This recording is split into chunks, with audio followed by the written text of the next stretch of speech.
Kasus korupsi oleh mantan Bupati Lampung Utara Agung Ilmu Mangkunegara yang ditangkap oleh KPK pada akhir 2019 lalu juga menyeret adik kandungnya bernama Akbar Tandairia Mangkunegara. Akbar ditetapkan sebagai terdakwa karena diduga menerima gratifikasi uang senilai 89 miliar rupiah dari para kontraktor.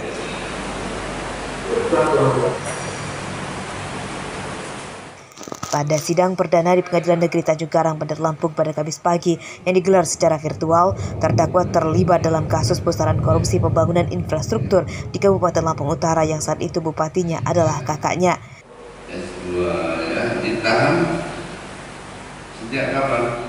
Terdakwa merupakan ASN dan berperan sebagai orang yang mengakomodir uang setoran proyek dari 89 miliar rupiah yang diterimanya. 1,7 miliar rupiah diantaranya masuk kantong pribadi terdakwa Akbar. Baik, terkait dengan kerugian negara itu kan tadi ada dari 3 simpul tadi ya, dari Pak Sabudin, dari kemudian Pak Taufik Hidayat, kemudian dari terdakwa sebagai pengumpulnya. Untuk terdakwa sendiri tadi penerimaan ada yang 500, kemudian 600 dan 600, jadi 1,7. 1,7 ya. Pribadi Bang ya buat Gimana? Itu yang dinikmati oleh terdakwa. Ya. Usai membacakan dakwaan, sidang kemudian ditunda dan akan dilanjutkan pada 5 Januari 2022 mendatang dengan agenda mendengarkan keterangan saksi-saksi. Arsadita Putra melaporkan dari Bandar Lampung.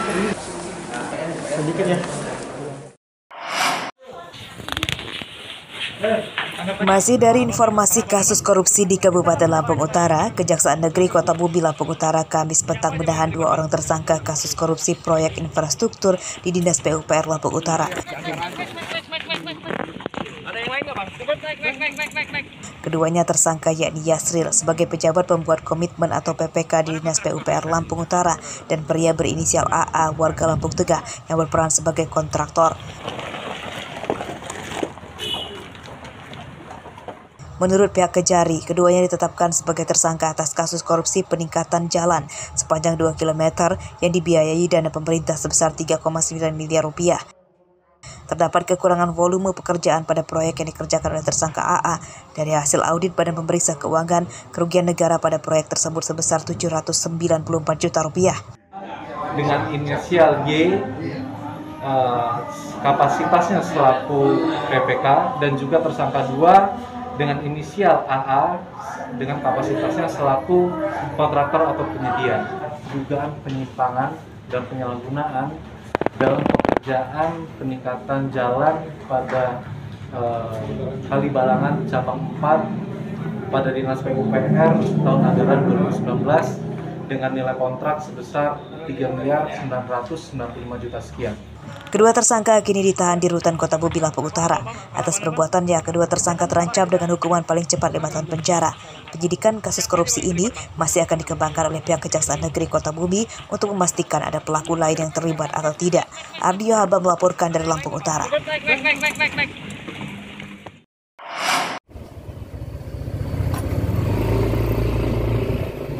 Tim vaksinator dari Polsek Kota Agung menggelar vaksinasi dengan cara mendatangi rumah-rumah warga. Kamis pagi, petugas mendatangi Desa Pasar Madam, Desa Kahuripan, dan Desa Kusa. Petugas menyisir rumah-rumah warga, bagi yang belum divaksin, maka warga tersebut langsung diperiksa kesehatannya dan disuntik vaksin di rumahnya.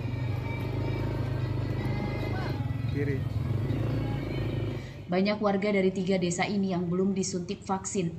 Penyebabnya karena tidak memiliki kendaraan untuk mendatangi gerai vaksinasi atau puskesmas, sibuk bekerja di kebun, dan sibuk bekerja melaut. Kita jemput bola dengan arti kata door to door. Karena ada beberapa masyarakat yang mengatakan alasannya pertama tidak ada kendaraan untuk mendatangi gerai. Yang kedua terlalu sibuk dengan pekerjaan, mereka rata-rata bekerja di gunung maupun di laut, nelayan. Yang ketiga malas ngantri. Memang terus terang aja masyarakat Sukamaju RT 01 dan RT 02 khususnya mengharapkan sekali vaksinasi yang seperti ini Pak ya, door to door.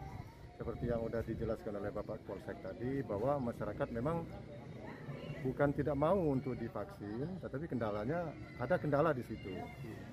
Alasan lain warga belum disuntik vaksin karena faktor kesehatan. Mereka akhirnya tidak mau lagi mendatangi gerai vaksinasi. Enggak jadi vaksin? Kenapa? Karena darah tinggi. Oh, udah berapa kali mau vaksin? Udah 2 kali, enggak disuntik-suntik. Sama ini 3 kali? Ya 3 kali sama ini. Selain mendatangi rumah-rumah warga, petugas juga membuka gerai vaksinasi sejumlah pusat ramai warga seperti dermaga pelelangan ikan dan pasar di Kota Agung.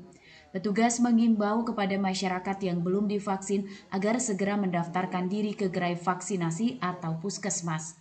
Andri Kurniawan melaporkan dari Tanggamus.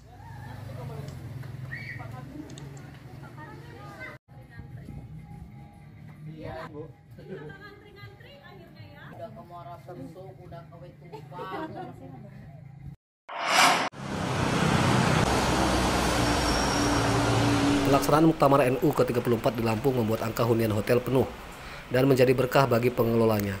Namun masih ada satu hal yang juga membuat khawatir pengelola hotel, yakni banyak tamu yang menginap tidak bersedia dites kesehatannya.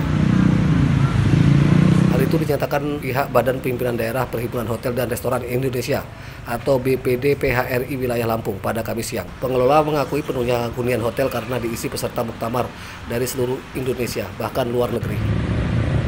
Dengan banyaknya peserta yang tidak bersedia diperiksa kesehatannya sebagai kebijakan penerapan protokol kesehatan, pihak hotel khawatir terjadi penyebaran COVID-19 atau menjadi klaster baru. Pihak PHRI dan pengelola hotel meminta para peserta muktamar yang datang dari berbagai daerah mau mengikuti aturan dan sama-sama menjalankan protokol kesehatan. Tentu iya karena kekhawatiran itu kan sangat beralasan karena begitu banyaknya yang datang dan saat ini seluruh kapasitas kamar tersedia itu terjual. Artinya kan kalau rata-rata 1,7 orang per kamar, kalau kita average kan ya, itu kan kalau satu hotel dengan 100 kamar itu udah berapa ratus orang yang masuk gitu ya, dengan segala macam latar belakang. Berdasarkan data panitia muktamar yang digelar sejak 22 hingga 24 Desember 2021 di Bandar Lampung dan Lampung Tengah, kegiatan itu dihadiri sebanyak 1.959 orang, terdiri dari pengurus dan anggota NU se-Indonesia. Arsyadi Saputra melaporkan dari Bandar Lampung.